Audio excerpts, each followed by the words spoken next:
Hi, another good Synth VST plugin for music production is currently available for free. So if you're looking for a free synth that sounds amazing for your beats and productions, I would suggest you try this one.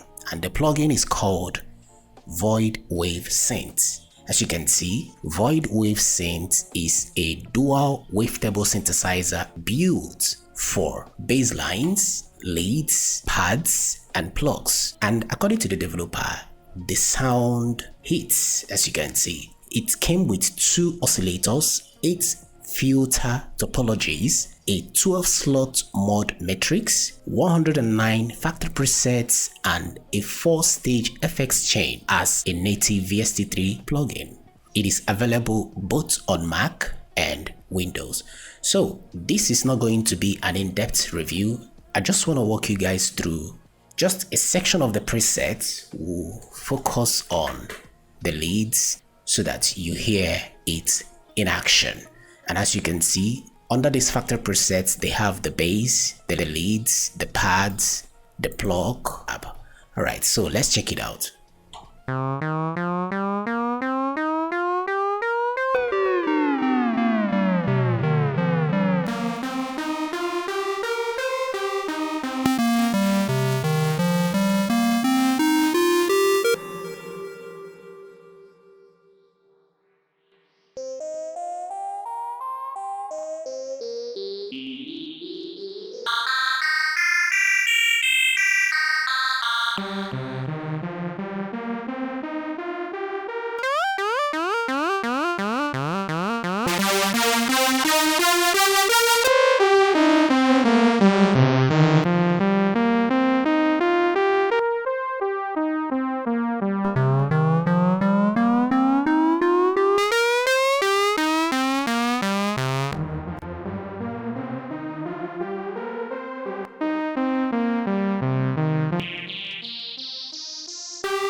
And don't forget to share your thoughts, your findings about this plugin in the comments below. Do you think it's something you will keep or something you will pass on? Let us know. And if you're coming across my channel for the very first time, you're welcome to CoinxDaProducer. Make sure to subscribe, turn on your bell notification for amazing freebies and plugin reviews like this one. If you want us to have an in-depth, walkthrough of this plugin, also let me know in the comments below. That brings us to the end of today's video. As always, stay creative, stay focused, and bye for now.